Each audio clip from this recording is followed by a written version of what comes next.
नमस्कार welcome to class 2020। आज आम भिडियो रे चाइल्ड डेवलपमेंट एंड पेडागोजी बा सीडीपी रु 30 टी इंपोर्टेंट क्वेश्चन आलोचना करबा जहाँकि आपणकर पूर्व वर्ष 2019 मसीहा पेपर 2 रे क्वेश्चन गुडी आसीथिला।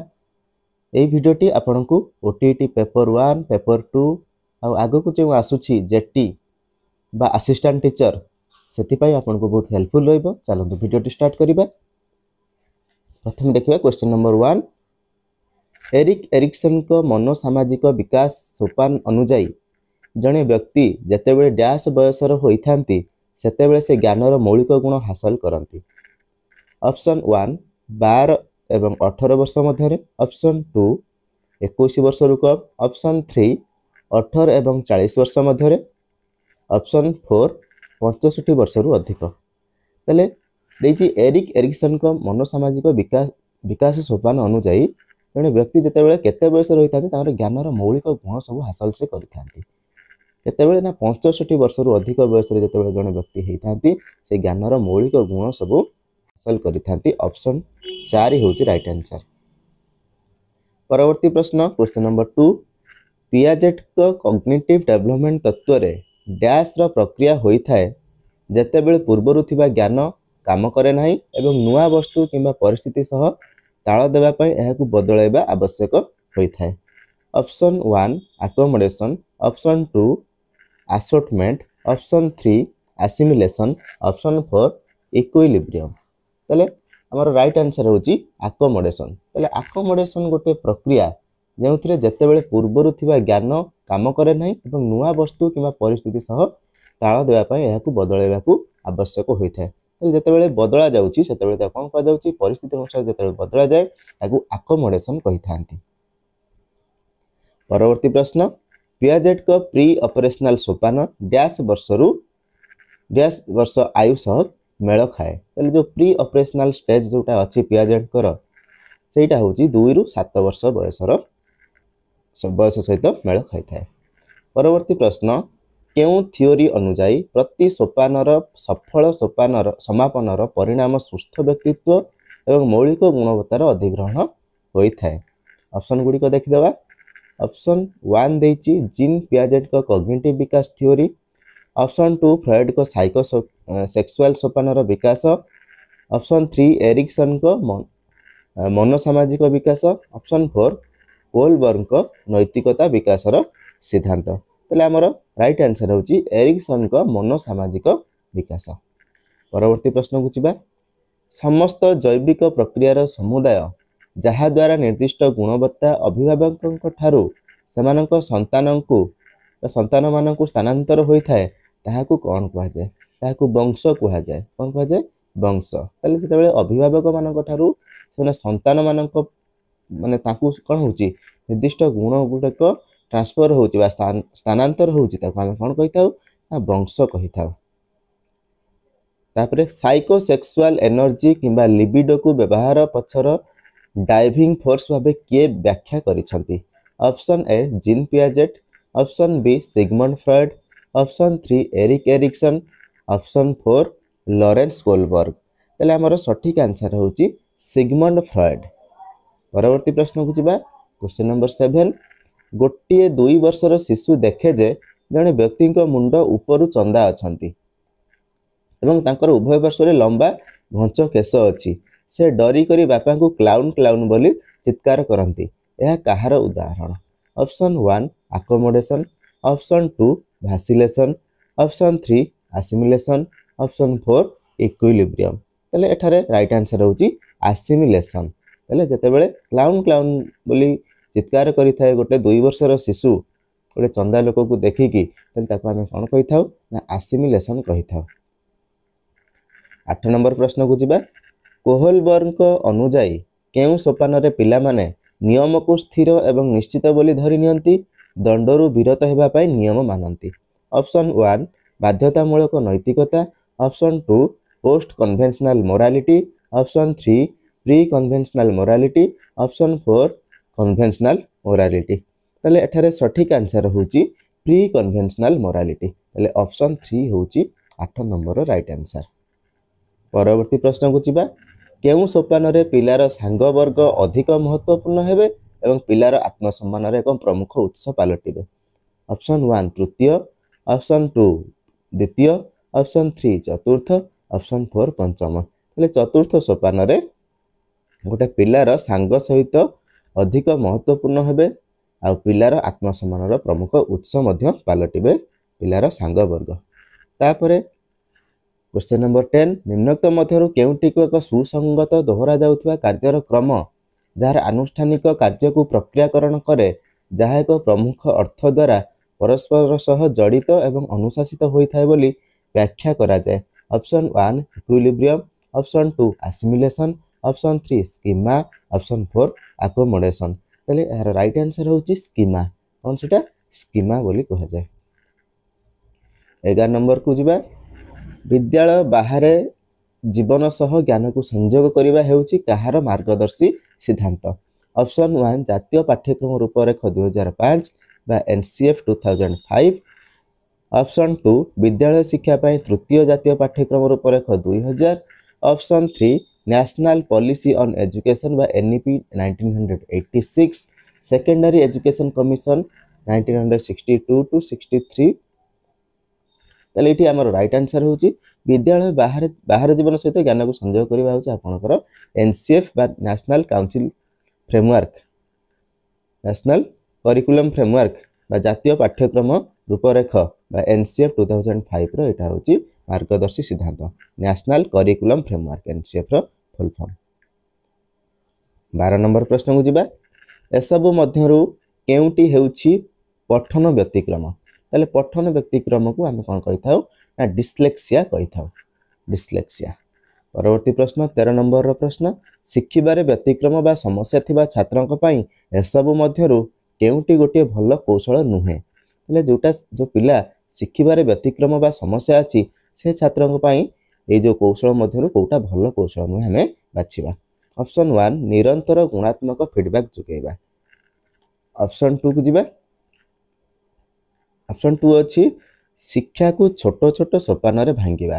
ଅପସନ୍ 3 ଅଛି ଶବ୍ଦରେ କହିଥିବା ତଥ୍ୟକୁ ଡାଇଗ୍ରାମ, ଗ୍ରାଫିକ୍ ଏବଂ ଚିତ୍ର ବ୍ୟବହାର କରି ଉପସ୍ଥାପନ କରିବା।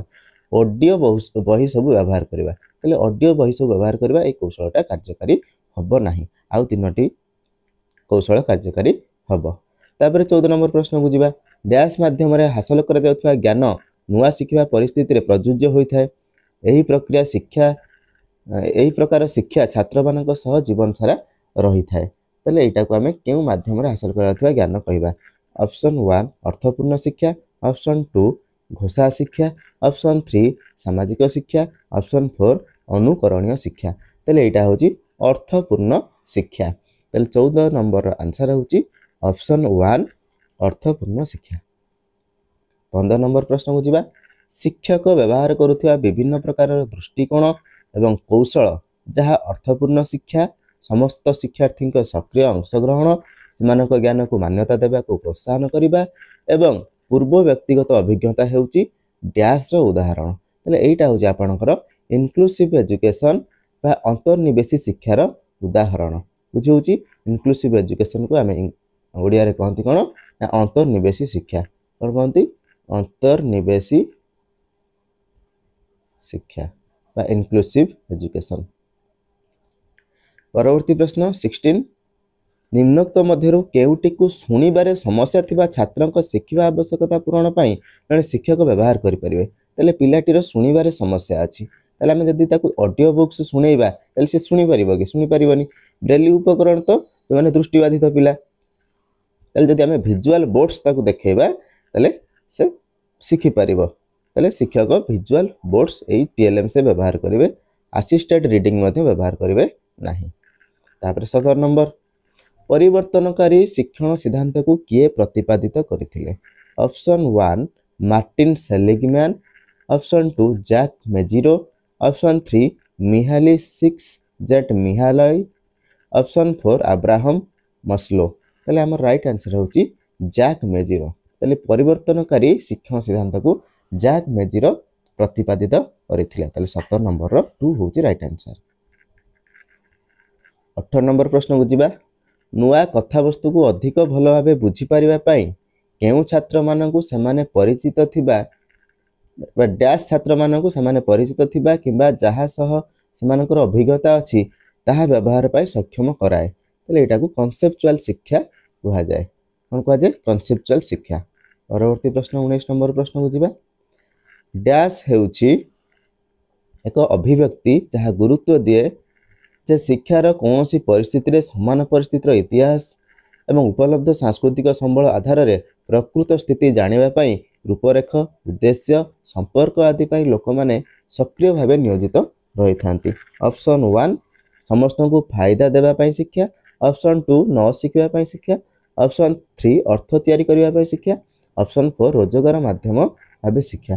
ताले हमर राइट आंसर होची अर्थ तैयारी करिबा पई शिक्षा।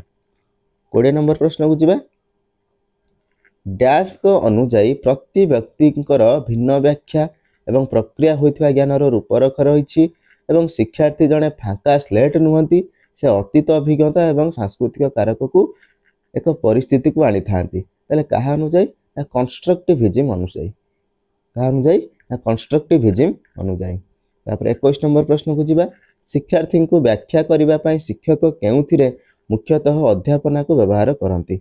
ऑप्शन 1 प्रक्रिया केंद्रिक पद्धति, वस्तु केंद्रिक पद्धति, शिक्षार्थी केंद्रिक पद्धति, शिक्षक केंद्रिक पद्धति। ताले शिक्षार्थी को व्याख्या करिया पई शिक्षक केउथिरे मुख्यतः अध्यापना को व्यवहार करंती देछि ताले हमर राइट आंसर हे जिवो शिक्षक केंद्रिक पद्धति रे।